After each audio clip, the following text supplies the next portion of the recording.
Mayong aga sa tanan para sa aton nga the Lord's guide sining adlaw. Magapamalandong kita sa pulong sang Dios nga makita sa Acts chapter 16 verse 6 up to verse 7. Acts chapter 16 verse 6 up to verse 7 nga nagasiling, and Paul and his companions traveled through the region of Phrygia and Galatia, having been kept by the Holy Spirit from preaching the word in the province of Asia. When they came to the border of Mysia, they tried to enter Bithynia, but the Spirit of Jesus would not allow him to. Salamat sa Diyos sa nga pulong aton ginbasa. Kabay pa Ginoo naton magpakamaayo sa pagbasa naton sa nga pulong. Ang ginbasa naton nga pulong sang Diyos or Word of God is the story of Paul when they go to a certain place. Ang muna sang place nga Phrygia and Galatia, which is in Asia. Kung tanawon natin, the whole story is, it is the story of Paul in the scripture nga wala sila gintugutan sang balaan niya espiritu nga magwali sa sina nga area. Forbid sila, ginpunggan sila sang balaan niya espiritu nga hindi wali. So sini nga mamalandong kita sang pulong sang Dios nga nagasiling, the Spirit leads ministry. The Spirit leads ministry. So paano kita makahimo o kung makadevelop sang isa ka ministry kung isa ka hilikoton sang Dios, which is Spirit leads nga ina nga ministry gin-guide kita sa balaan niya espiritu. Number 1, pray for the confirmation of the Spirit for the ministry. Pray for the confirmation.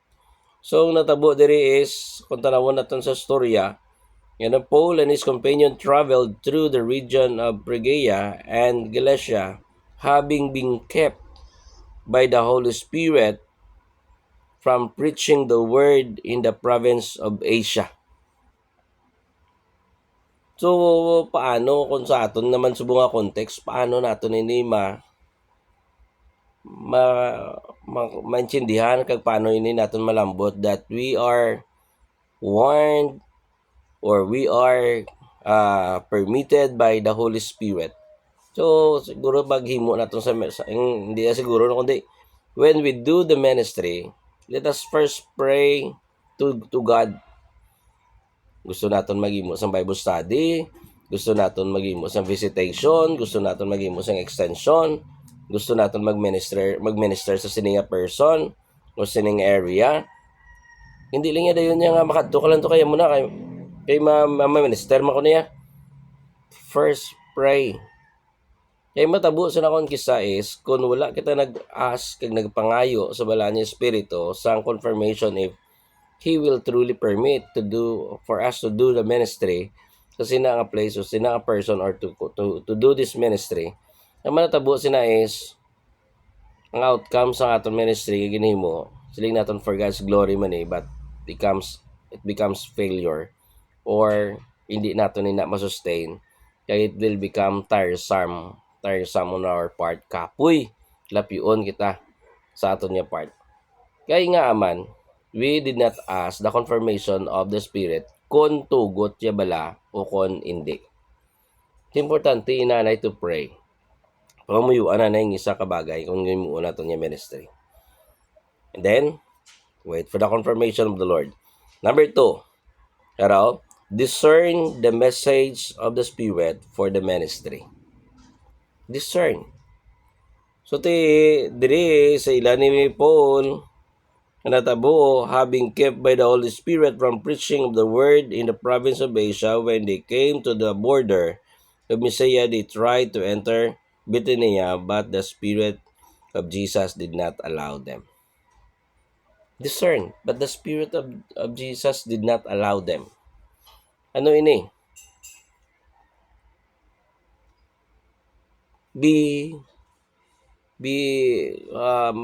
Tawag sinigaling tanawon. Be conscious of the message of the Lord. about sa ministry.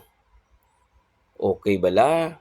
Kung may mga negative nga mga bagay or may mga negative nga spirit, ano, basi amoy na sa ang leading sang Dios sa aton nga hindi pag-i-permit nga may mga circumstansya nga nagakatabo nga may force nga daw wala kita sing gana nga maghimo sina nga ministry.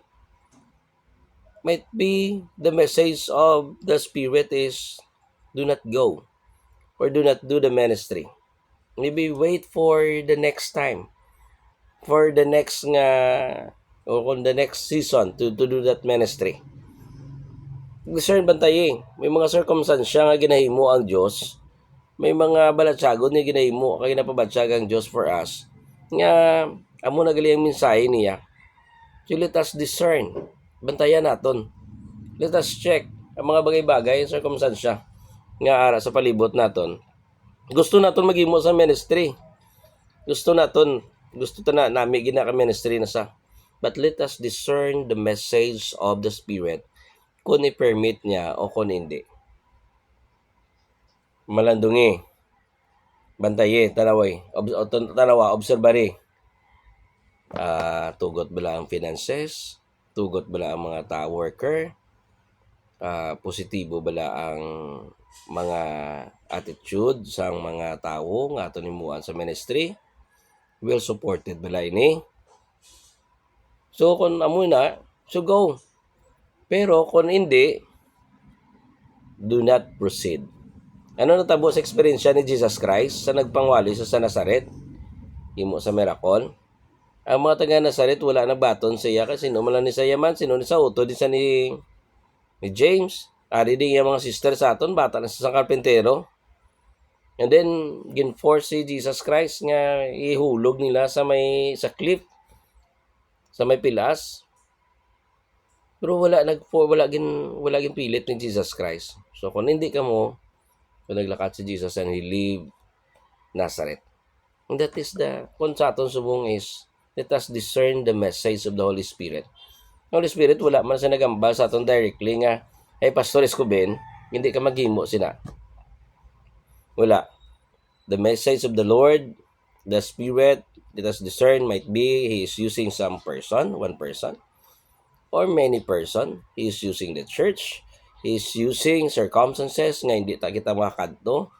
He is using sang mga events nga makancel naton inang ministry nga ginahimo naton dira. Ilimuon naton.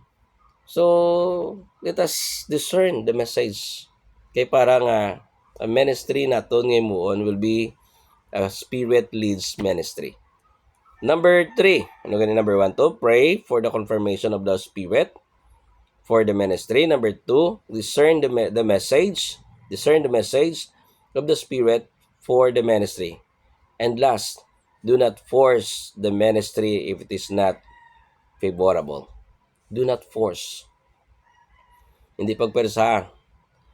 Diri si Paul, kung tanawon naton, wala yagin persa. Hindi, Lord, mga kalagman ni sila nga nagakinahanglan sa ministry, sa pagpangwali, nga hindi kami magkanto di sa isyaman. Wala nagamuna si Paul. Lord, nami man isa para man sa kayuan. Nga hindi ang why na nagamuna si Paul. And he did not force. He let the leading of the Holy Spirit move. Kung diin sa dalon. So may mga mumana sa aton yung mga pastor, nga ipilit tagid kung kisaman ang mga ministry. Do nami man But kung may mga bagay nga leading sa Dios nga hindi pag-force. Kaya sa totoo, kay kung gusto ina sang Dios nga ministry, kung gusto ina sang Dios sa aton nga kabuhi nga matabo, wala sang may makapugong. In the experience of Jonah, hindi maghimo sa nga ministry gindi sa sang Dios. Pero gingamit sang Dios ang circumstansya, gingamit sang Dios ang isda, still gindalaman sa Japon sa Nineveh. See, if it is God's will, if it is God's plan to do the ministry in this certain place, wala sang may makapugong for us to do it. So therefore, let us be discerning. Let us listen to the message of the Holy Spirit.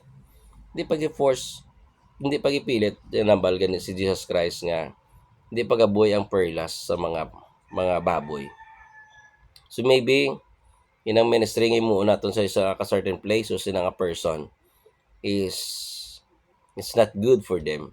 Ang ministry nga mo naton, lapak-lapak ko na nila, they will not appreciate that. And the ministry that we will be doing for that places and for that person is not appreciated by them. So therefore, in doing the ministry, do not force if the Spirit leads us not to go. Ano gani? A Spirit-led ministry. How to have the Spirit-led ministry? Pray for the confirmation of the Holy Spirit. Number 2, discern the message of the Holy Spirit. Number 3, do not force the ministry if the Spirit says no. Madamo gid nga salamat kay pang Dios magapakamaayo sa tagsa-tagsa sa aton. Kag God bless you all.